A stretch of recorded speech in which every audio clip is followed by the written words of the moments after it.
মেয়েকে স্কুলে দিয়ে আসার পথে যখন দোকান বাজার করছিলাম তখন তোমাদের দাদাভাই হঠাৎই ফোন করে বলল যে আজকে চলো না একটুখানি হোটেলে গিয়ে খেয়ে আসি। আমাদের কোনো হোটেলে খাবার জন্য কোনো রকমের অকেশান বা দিনক্ষণের কোনো দরকার হয় না। তো যখনই আমাদের মনে হয় যে একটুখানি যাব, গিয়ে খাবো দাবো, একটু নিজেদের মতো সময় কাটাবো, তখনই আমরা চলে যাই বেড়াতে। তো দেখো আজকেও সেরকমভাবে বেড়াতে চলে যাচ্ছি। মেয়েকে স্কুল থেকে নিয়ে আসার পর মেয়েকে নাচাতে নিয়ে গেছিলাম, নাচের ক্লাসে নিয়ে গেছিলাম। তারপরে এসে ফ্রেশ হয়ে তখনও দেখি তোমাদের দাদাভাই আসেনি।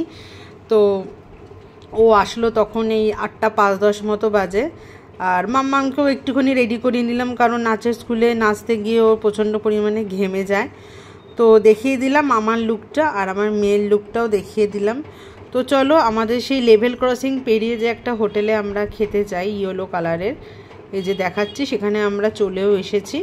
তো এটা হচ্ছে একদম বালিখালের কাছাকাছি, এখান দিয়ে দেখো বাস যাচ্ছে। আর কোনো রকমের রোডে উঠতে হবে না, মানে এখানে দেখো টোটো ফোটোরও বন্দোবস্ত আছে, তারপরে ওলার তো সব জায়গাতেই বন্দোবস্ত আছে। এই 4 রাস্তার মোড় বলতে পারো। 4 রাস্তার মোড়ের কাছে এই যে this test the family restaurant, এটার উপরেরও ফ্লোর আছে, কিন্তু কোনো দিন না উপরে যাইনি। মানে কালকে খেতে খেতে হঠাৎ করে ভাবছিলাম যে উপরে তো কোনো দিন যাওয়া হয়নি। আর খেতে খেতে আমার একটা মানে মেয়েরই স্কুলের একটা ফ্রেন্ডের মায়ের সাথে দেখা হয়ে গেছিলো। আমরা যখন পরীক্ষার সময় একসাথে বসে রঙ্গোলি মলে গল্প করতাম, তার সাথে দেখা হয়ে গেছিলো। তো তারাও বললো যে এটা আমাদের বাড়ির মতো হয়ে গেছে, যেহেতু এটা ওদের বাড়ির অনেকটাই কাছে, তাই ওদেরও যখন মনে হয় যে দেখতে পাচ্ছে লাইটিং জ্বলছে ওই সিঁড়ির মতো করে, সিঁড়িটার মানে সিঁড়ির মতো দেখতে, ওর উপরেই মানে ওপরের ফ্লোরে রেস্টুরেন্টের মতো আছে। তো সেটা কোনো দিন যাইনি আমরা, কি বলো তো ঢুকেই এখানে বসে পড়তাম, কারণ ঠান্ডা ঠান্ডা বেশ ফাঁকা ফাঁকা যখন থাকে তখন এখানে। কিন্তু কি বলো তো পুজোর সময় বা কোনো অকেশানে এখানে ঢোকাই যায় না, মানে একদম গেটের বাইরে লাইন দিয়ে দাঁড়াতে হয়। ভিতরে খাবার দাবার সবার খাওয়া মানে একটা টেবিলকে 2টো টেবিল শেষ হয়ে যায়, তারপরে ঢোকবার অনুমতি দেয়। কিন্তু দেখো এখন একদমই ফাঁকা, মোটামুটি ধরো 3টে কি 4টে মতো টেবিল বুক আছে। আর আমরা খাবার অর্ডার করার মোটামুটি 5 থেকে 10 মিনিটের মধ্যেই আমাদের খাবার চলে এসেছিলো, খুব একটা বেশি ওয়েট করতে হয়নি। আর দেখো না মাম্মাম কেমন দুষ্টুমি করছে একবার দেখো। আর সত্যি কথা বলতে কি মেয়ে হওয়ার পরে তোমাদের দাদাভাইয়ের পাশে বসে আর আমার আর খাওয়া হয় না, কারণ ও এক পাশে থাকে আর আমি আর মাম্মাম এক পাশে থাকি। কারণ মেয়েটাকে খাইয়ে দিতে হয় না, এখন খাইয়ে দিতে হয় না, হয়তো খাইয়ে দিই না, কারণ ও একা একাই খেয়ে নেয়। কিন্তু যখন ও ছোটো ছিল তখন তোকে খাইয়ে দিতে হতো, ওই জন্য ওর পাশেই বসতে হতো। তো যাই হোক দেখো চারিপাশের পরিবেশটা খুবই সুন্দর। আর আমরা যখনই কোনো হোটেল বা রেস্টুরেন্টে খেতে যাই আমাদের তো স্টার্টার লাগবেই। তো দেখো এখানে স্টার্টার চলে এসছে তন্দুরি চিকেন। তো ফুল প্লেট তন্দুরি চিকেন ছিল আর হাফ প্লেট তন্দুরি চিকেন ছিল। তো আমরা মোটে 3 জন খাবো। ফুল প্লেট তন্দুরি চিকেন নিয়ে কোনো রকমেরই লাভ নেই, ওই জন্য আমরা হাফ প্লেট তন্দুরি চিকেন নিয়েছি। তো তন্দুরি চিকেনের মধ্যে যদি ফুল প্লেট তোমরা নাও তাহলে 2টো লেগ পিস থাকবে আর 2টো বডি থাকবে। তো আমরা যেহেতু হাফ প্লেট তন্দুরি চিকেন নিয়েছিলাম সেহেতু একটা লেগ পিস পেয়েছি আর একটা বডি পেয়েছে। তো লেগ পিসটা তো বুঝতেই পারছো, হাফ হাফ করে আমাকে একটা মাম্মামকে একটা দিয়েছে। আর মাম্মাম দেখো এখানে চিকেন চেঞ্জ করছে, কেন করছে বলো তো?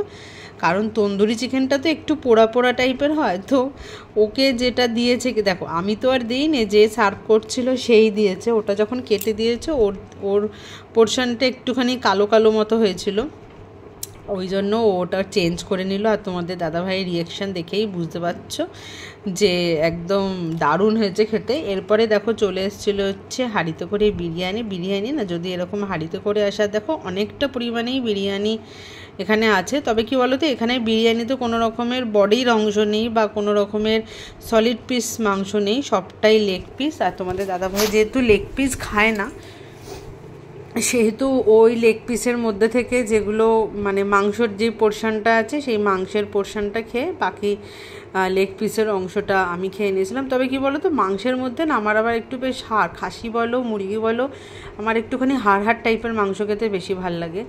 আর বিরিয়ানির মধ্যে আলু ছিল আর ডিম ছিল, ব্যাস। তো প্রথমে বলেছিলাম যে ডিম বিরিয়ানি খাবো, কারণ এখানে সাইড ডিশে আমরা চিকেন টিক্কা বাটার মশলা নিয়েছি, তো সেটার জন্য আর চিকেন বিরিয়ানি না খেলেও হতো। কিন্তু এই হোটেলের লোকেরা আবার একটুখানি চালাক আছে, বুঝলে তো, ওরা সবসময় চায় যে ডিম বিরিয়ানি না খাইয়ে ওদের চিকেন বিরিয়ানি দিই, তাহলে একটু পয়সাটাও বেশি লাগবে। দেখো এই যে চিকেন টিক্কা বাটার মশলা, ওই জন্য আমি চাইছিলাম যে ডিম বিরিয়ানি হলে সুবিধা হতো, কিন্তু কিছুই করার নেই। আর দেখো মাম্মামের জন্য হচ্ছে এগ ফ্রাইড রাইস, হ্যাঁ, তার মধ্যে সবজি আছে, ডিম ভাজা, তারপরে হচ্ছে বিনস, তারপরে হচ্ছে গাজর।